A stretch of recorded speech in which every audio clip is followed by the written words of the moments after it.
The transformation of villains into heroes has captivated audiences for generations. But what makes Wicked's exploration of good and evil so revolutionary is how it completely dismantles our assumptions about power, truth, and justice in ways we never expected. You know what's fascinating about that? The way this second part especially challenges our preconceptions about who gets to write history.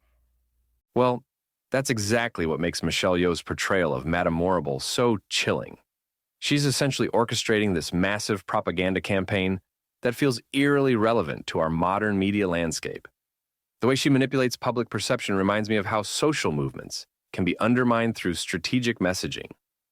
And the whole concept of using Glinda's transportable bubble as this tool of mass manipulation, it's like a perfect metaphor for how social media can create these artificial personas. Don't you think? That's such an interesting parallel. And speaking of Glinda, let me tell you why Ariana Grande's performance is so crucial here. She brings this vulnerability to the role that makes Glinda's journey from popularity-obsessed student to someone grappling with real moral choices feel completely authentic. The chemistry between Grande and Cynthia Erivo is really something special. You can feel the weight of their shared history in every scene they share. You know what's really striking about their dynamic? The way it explores how two people can start from the same place but end up on completely different paths. Erivo brings this raw intensity to Elphaba that makes her choice to stand against corruption feel both heroic and tragically inevitable. Well, that complexity really comes through in the musical numbers, doesn't it? Each song feels like it's advancing the story rather than just providing spectacle. Oh, exactly. And let me point out something about the technical achievements that really elevate the story.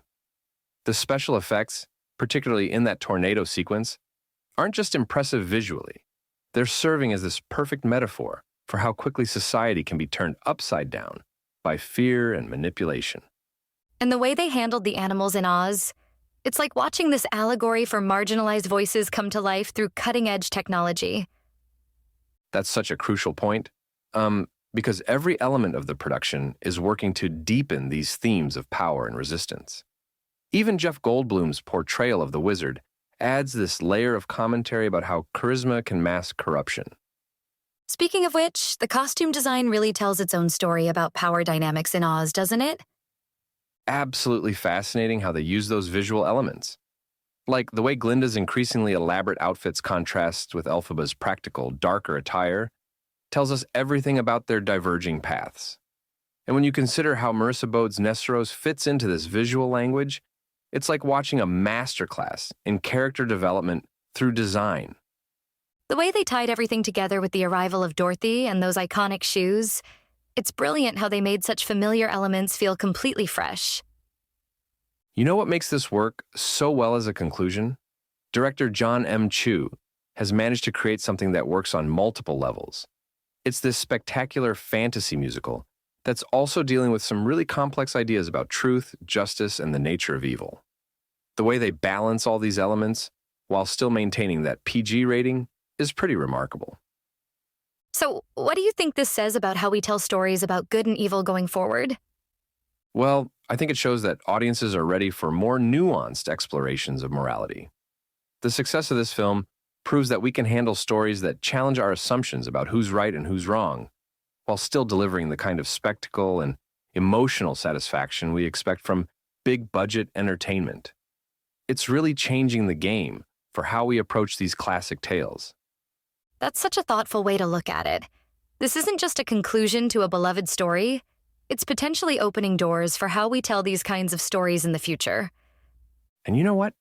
That might be the most exciting thing about this film.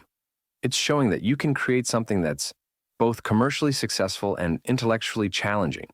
Something that entertains, while also making us think about our own assumptions about power, justice, and what it really means to be wicked.